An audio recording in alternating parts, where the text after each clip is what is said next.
आज हम अपना चैप्टर स्टार्ट करने जा रहे हैं कंपनी लेखे। ठीक है, अब देखिए पहले हम पढ़ेंगे कंपनी होती क्या है। क्या होती है कंपनी? देखिए कंपनी एक ऐसा समूह है जिसका निर्माण कानून के द्वारा किसी विशेष उद्देश्य के लिए उस समूह के लोगों की इच्छा से होता है। मतलब क्या होता है, कंपनी में बहुत सारे लोग होते हैं। ठीक है, जब बहुत सारे लोगों की इच्छा होती है तो वह कानून के पास जाते हैं। ठीक है, उनके रूल्स और रेगुलेशन को फॉलो करते हैं। रूल्स ऑफ रेगुलेशन को फॉलो करके वो अपनी कंपनी खुद बनाते हैं। ठीक है, एक कंपनी अंशों के द्वारा व्यापार करती है। मतलब एक कंपनी किसके द्वारा व्यापार कर सकती है? अंशों के द्वारा। और कंपनी के सदस्यों को क्या बोलते हैं? अंशधारक।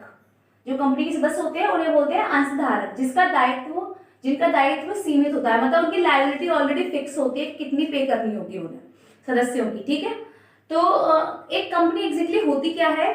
जब बहुत सारे लोग मिलकर एक बिजनेस स्टार्ट करना चाहते हैं। ठीक है, जब बहुत सारे लोग मिलकर एक बिजनेस स्टार्ट करना चाहते हैं तो उसे बोलते हैं हम कंपनी। वो कंपनी कब कैसे बनती है? किसी भी संसद के द्वारा या कानून के द्वारा उसके रूल्स और रेगुलेशन को फॉलो कराकर।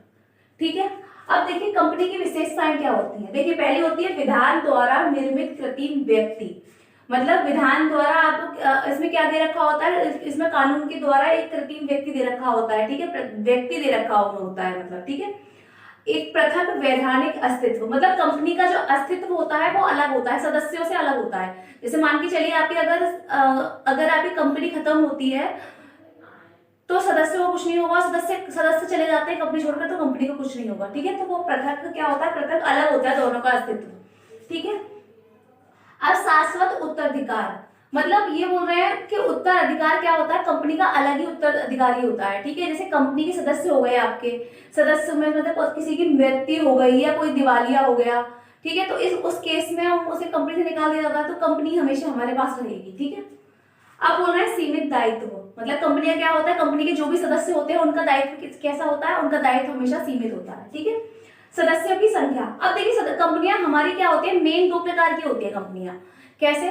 एक होती है आपकी सार्वजनिक कंपनी, एक होती है आपकी निजी कंपनी। सार्वजनिक कंपनी होती है जिसमें आपके सदस्य होते हैं 7 से लेकर अनलिमिटेड। ठीक है, आप कोई फिक्स नहीं है। जो सार्वजनिक कंपनी होती है मतलब क्या? सार्वजनिक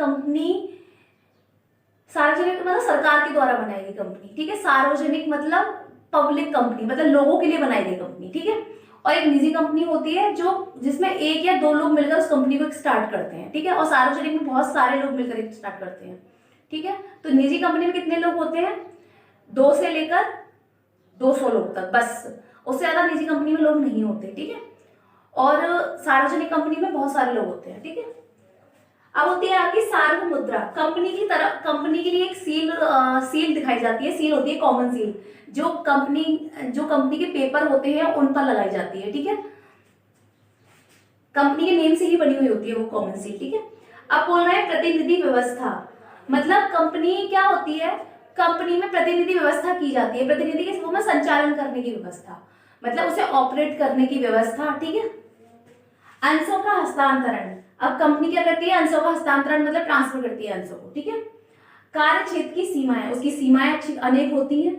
ठीक है, अभियोग चलाने का अधिकार। अभियोग का मतलब होता है आपका अभियोग चलाने का मतलब उसे कार्य को पूरा संभालने का अधिकार होता है। ठीक है, विधान द्वारा स्थापना व समाप्ति। मतलब कानून के द्वारा ही उसकी स्थापना की जाती है और कानून के द्वारा ही उसकी समाप्ति हो जाती है। ठीक है, फिर बोल रहे हैं ऐच्छिक संस्था। मतलब ये संस्था एक अलग होती है। ठीक है, सदस्य से अलग होती है संस्था। ठीक है, हमने बताया सदस्य अलग होते हैं, कंपनी अलग होती है। अगर कंपनी फिनिश हो जाती, अगर सदस्य चले जाते हैं तो कंपनी हमेशा हमारे पास ही रहेगी, तो ऐच्छिक संस्था होती है। ठीक है, अब स्थायी दायित्व, इसका फिक्स दायित्व होता है। ठीक है, कंपनी के सदस्यों को क्या होता है? फिक्स दायित्व होता है। ठीक है, लायबिलिटी उसकी क्या होती है? फिक्स होती है। कंपनी का वर्गीकरण या कंपनी के प्रकार। ठीक है, कंपनियां कितने प्रकार की होती है? वैसे कंपनी हमारी होती है 7 प्रकार की। देखिए कौन कौन सी होती है?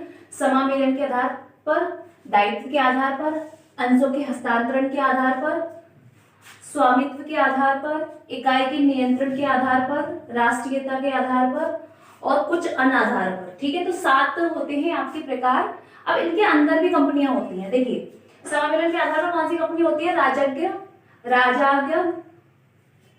द्वारा समालित कंपनी। ठीक है, और वैधानिक कंपनी या संसद समामेलित कंपनी। ठीक है, या कंपनी अधिनियम द्वारा समावित कंपनी, 3 कंपनियां होती है समाविलन के आधार पर, ठीक है। अब आती है दायित्व के आधार पर, दायित्व के आधार पर भी 3 होती है, अंशों द्वारा सीमित कंपनी, गारंटी द्वारा सीमित कंपनी, असीमित दायित्व वाली कंपनी, ठीक है, 3 कंपनियां होती हैं। 3 अब आती है अंशों के हस्तांतरण के आधार पर, तो सार्वजनिक कंपनी और निजी कंपनी 2 कंपनियां होती हैं, ठीक है।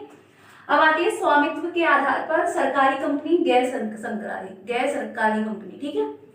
फिर आता है आपका इकाई के नियंत्रण के आधार पर, तो होती है स्वतंत्र कंपनी, सूत्रधारी कंपनी और सहायक कंपनी, 3 कंपनियां होती हैं। फिर होती है राष्ट्रीयता के आधार पर, देसी या भारतीय कंपनी और विदेशी कंपनी, ठीक है। अब आता है फिर कुछ अन्य आधार पर, कौन कौन सी कंपनी होती है, 3 कंपनियां होती है सूची। पहली कौन सी थी, समामेलन के आधार पर, ठीक है, राजाज्ञा द्वारा समावेलित कंपनी, ठीक है, पहली कंपनी थी। अब वे कंपनियां जिनका निर्माण किसी विशेष उद्देश्य के लिए शाही आज्ञा पत्र द्वारा किया जाए, मतलब जो शाही आज्ञा पत्र मतलब जो राजाओं महाराजाओं के द्वारा दिया जाए, ठीक है। तो जैसी कंपनी कौन सी होती है, east India company, bank of England.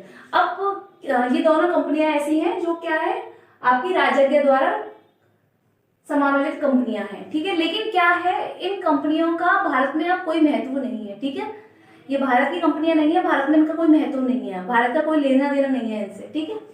अब आती है आपकी संसद के विशेष अधिनियम द्वारा समावेलित कंपनी, कौन सी कंपनी जो संसद द्वारा बनाई गई, जिनकी स्थापना क्या हुई, संसद के द्वारा हुई, ठीक है। ऐसी कंपनियां की स्थापना संसद द्वारा पृथक अधिनियम पारित करके हुई, मतलब अलग से नियम पारित करके हुई थी, अलग अलग से नियम बनाए। कौन कौन से, औद्योगिक वित्त कंपनी आरबीआई, ठीक है, एसबीआई, राज्य वित्त निगम, एलआईसी, इनका क्या काम अलग अलग होता है, ठीक है, अपना अलग ही अस्तित्व है इनका, ठीक है। कंपनी अधिनियम द्वारा समामेलित कंपनी, अब कौन सी कंपनी अधिनियम द्वारा, जिनका निर्माण कंपनी अधिनियम के अंतर्गत, जिनका निर्माण 2013 से या इससे पहले किया गया हो, किसके अंदर, कंपनी अंतर नियमों के द्वारा, कंपनी अधिनियमों के द्वारा। सेकंड था आपका दायित्व के आधार पर, नंबर फर्स्ट अंशों द्वारा सीमित दायित्व वाली कंपनी। अब देखिए अंशों द्वारा सीमित दायित्व मतलब जितने सदस्यों के अंश होंगे उतना ही उनकी लायबिलिटी होगी, ठीक है, जितने उसके शेयर होंगे उसकी भी उतनी लायबिलिटी होगी। देखिए इसमें सदस्यों का दायित्व खरीदे गए अंशों तक सीमित होता है, ठीक है, जितने शेयर होंगे उतनी ही आपकी लायबिलिटी होगी, ठीक है। अब बोला है गारंटी द्वारा सीमित दायित्व वाली कंपनी, सदस्यों का दायित्व कंपनी के समापन पर, मतलब कंपनी जब खत्म होने वाली होगी तब उनके सदस्यों की दी गई गारंटी के आधार पर होगा, मतलब उन्होंने गारंटी दिया अगर 1 लाख रुपए की, तो 1 लाख तक ही उसका दायित्व सीमित होगा, ठीक है। अब है असीमित दायित्व वाली कंपनी, यदि कोई कंपनी ऋणों की राशि चुकाने में असमर्थ है, यदि कोई कंपनी क्या है लोन नहीं चुका पा रही, तो क्या करेंगे, तो सदस्यों की निजी संपत्ति से वसूली जाएगी, ठीक है। तो वो लोन की जो अमाउंट होगी वो सदस्यों की निजी प्रॉपर्टी, मतलब उसका घर या उनका कुछ भी बिजनेस हो उनकी प्रॉपर्टी से वसूली जाएगी। आपका अंशों के हस्तांतरण के आधार पर, ठीक है। अब क्या होती है, सार्वजनिक कंपनी, ठीक है, कौन 2 कंपनियां होती है, सार्वजनिक और निजी कंपनी। तो सार्वजनिक कंपनी में क्या होता है, ये कंपनी अधिनियम के द्वारा एक सार्वजनिक है, ठीक है, इसका क्या मतलब है, एक निजी कंपनी नहीं होनी चाहिए वो, ठीक है, प्राइवेट कंपनी नहीं होनी चाहिए मतलब, ठीक है, जिनकी न्यूनतम पूंजी 5 लाख या अधिक हो, मतलब 5 लाख से अधिक हो, या 5 लाख हो या उससे अधिक हो, ठीक है, क्या न्यूनतम पूंजी, ठीक है, कम से कम उसकी पूंजी कितनी होनी चाहिए, 5 लाख या उससे अधिक, ठीक है। वह एक सहायक कंपनी के तौर पर निजी कंपनी ना हो, मतलब सहायक कंपनी कौन सी होती है, जो किसी दूसरी कंपनी की हेल्प करती है, वो वाली कंपनी होती है सहायक कंपनी, ठीक है। तो वो प्राइवेट कंपनी, किसी भी प्राइवेट कंपनी की हेल्प ना करती हो वो कंपनी नहीं होनी चाहिए, ठीक है। जिसमें सदस्यों की न्यूनतम संख्या 7 या अधिकतम कोई भी सीमा नहीं है, मतलब उसकी न्यूनतम संख्या कितनी होनी चाहिए, 7 होनी चाहिए, और इसकी कोई लिमिट नहीं है, अनलिमिटेड है मतलब, ठीक है, कितने भी लोग हो सकते हैं इसमें सार्वजनिक कंपनी में, ठीक है। अब आती है आपकी निजी कंपनी।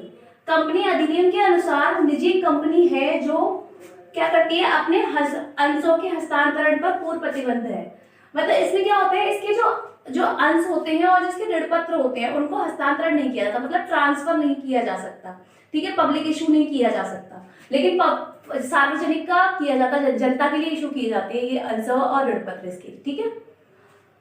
अब इसमें सदस्यों की संख्या 50 या 200 तक सीमित है, मतलब देखिए आप इसकी वैसे तो संख्या आपकी 200 तक होती है, ठीक है, लेकिन अगर ये क्वेश्चन अगर आपका ऑब्जेक्टिव में आता है और इसमें अगर 200 की लिमिट नहीं दे रखी तो आपको 50 पे टिक करेंगे, ठीक है। जब 200 ना दे रखा हो तब, अगर 200 दे रखा हो तो आप 200 ही टिक लगाएंगे, ठीक है। जिस कंपनी में इस कंपनी में अंशों और ऋणपत्रों को जनता को आमंत्रण पर प्रतिबंध है। हमने बताया अभी कि इसमें अंश और हस्तांतरण ऋणपत्रों को जनता को आमंत्रित नहीं किए जाते, ठीक है। इसमें अंशों के हस्तांतरण भी नहीं होते, ट्रांसफर नहीं कर सकते एक दूसरे को, ठीक है।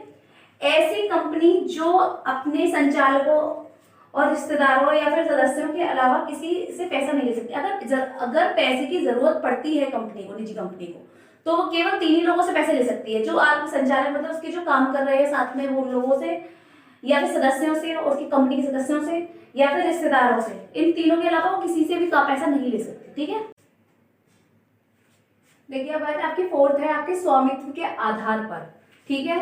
तो उसमें क्या आएगा, आपकी सरकारी कंपनी और गैर सरकारी कंपनी। सरकारी कंपनी वो होती है जिनकी चुकता अंश पूंजी, मतलब जो पेमेंट जो चुका दी गई है वो अंश पूंजी का कम से कम 51% भाग किसके पास होता है, केंद्रीय सरकार के पास या राज्य सरकार के पास, ठीक है। मतलब जो सरकारी कंपनियां होती हैं उनका 51% भाग केंद्र सरकार या राज्य सरकार के पास होता है, ठीक है, शेयर कैपिटल का, ठीक है। अब आ रहा है गैर सरकारी कंपनी। गैर सरकारी कंपनी वो होती है जो सरकारी कंपनी नहीं होती, सीधे सीधे, ठीक है। और इनका भारत में गैर सरकारी कंपनी का भी प्राथमिकता दी गई है, ठीक है, उधर भी उसे भी प्रधानता दी गई है, ठीक है।